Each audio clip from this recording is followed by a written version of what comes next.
আসসালামু আলাইকুম ওয়া রাহমাতুল্লাহি ওয়া বারাকাতুহু। প্রিয় ভিউয়ার্স, আবারও হাজির হয়েছি আপনাদের মাঝে একটি অন্যতম আমলের ভিডিও নিয়ে। ইনশাআল্লাহ সকল সমস্যার সমাধানের আরও একটি এপিসোডে আপনাদের সকলকে খুশামদিদ।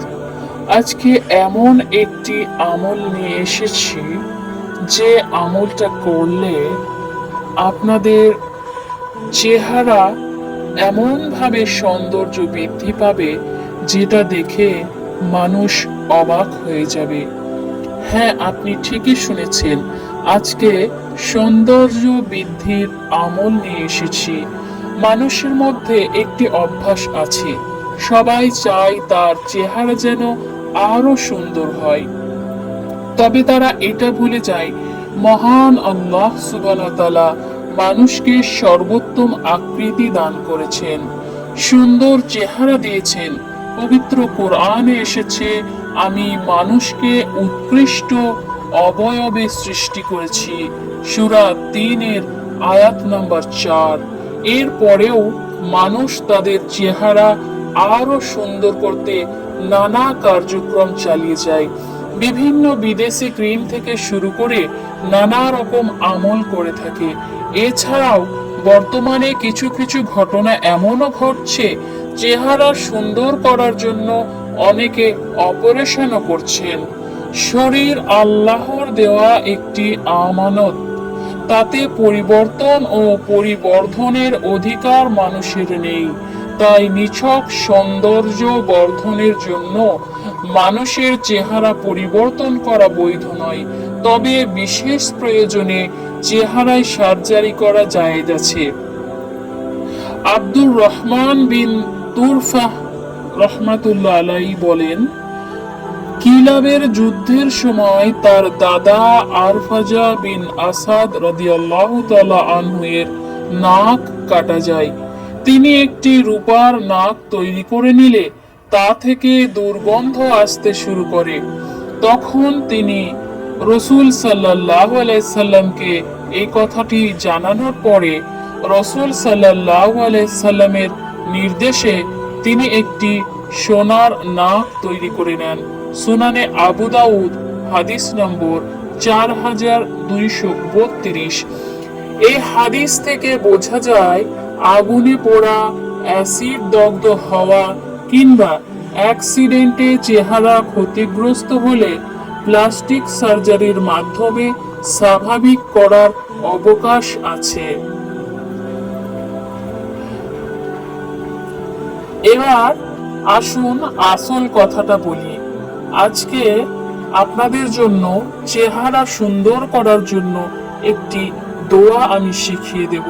তবে তার আগে একটি ছোট্ট অনুরোধ, আপনারা আমার ইউটিউব চ্যানেলটিকে সাবস্ক্রাইব করে আমাকে সহযোগিতা করুন, যাতে করে আমার চ্যানেলটি বড় হয় এবং মানুষের সুবিধার্থে আপনারা আমার ভিডিওগুলি সবার সাথে শেয়ার করুন। দোয়া রইল আল্লাহ সুবহানাহু ওয়া তাআলা যেন আপনাদের সফলতা দান করেন। এখন চলুন আমলের কথায় আসা যাক। চেহারা সুন্দর করার আমল। অধিক আমল চেহারা সুন্দর করার স্থায়ী আমল হচ্ছে এইটা। পরিষ্কার পরিচ্ছন্নতা ঈমানের অঙ্গ, আর সাজগোজ নারীদের স্বতন্ত্র বৈশিষ্ট্য। স্বামী স্ত্রী পরস্পর পরস্পরের জন্য পরিপাটি থাকাই ইসলামের শিক্ষা। এ ব্যাপারে নবীজি সাল্লাল্লাহু আলাইহি সাল্লাম বলেন, আমি আমার স্ত্রীদের জন্য এমনই পরিপাটি থাকা পছন্দ করি যেমন আমি তাদের ক্ষেত্রে সাজগোজ করে থাকতে পছন্দ করি। বাইহাকি হাদিস নাম্বার 14728। বাহ্যিক সাজসজ্জা করার সময় বা আয়না দেখার সময় এই দোয়াটি পাঠ করা উত্তম। তবে এই দোয়াটি পাঠ করার আগে আপনি দরুদে ইব্রাহিম 3 বার অথবা 5 বার অবশ্যই পাঠ করবেন। আয়েশা রাদিয়াল্লাহু তাআলা আনহা বলেন, রসুল সাল্লাল্লাহু আলাইহি সাল্লাম বলতেন, আল্লাহুম্মা আহসানতা খলকি ফা আহসিন খুলুকি, অর্থাৎ হে আল্লাহ, আপনি আমার চেহারা সুন্দর করেছেন, অতএব আমার চরিত্রও সুন্দর করে দিন। সুনানে আবু ইয়ালা, হাদিস নাম্বার 5075। আল্লাহ পরকালে সবার চেহারা উজ্জ্বল করুন, আমিন।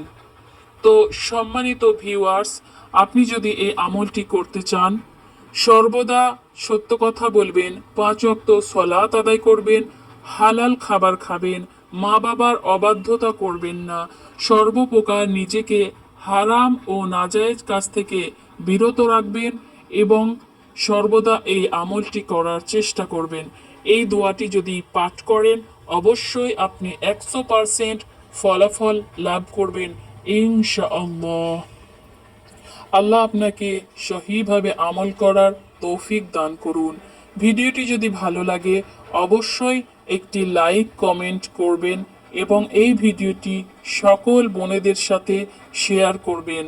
আমার চ্যানেলটি সাবস্ক্রাইব করতে ভুলবেন না, এটি আপনার সদকায়ে জারিয়া হিসেবে কাজে লাগবে ইনশাআল্লাহ। জাযাকাল্লাহ খাইর, বারাকাল্লাহু ফিকুম।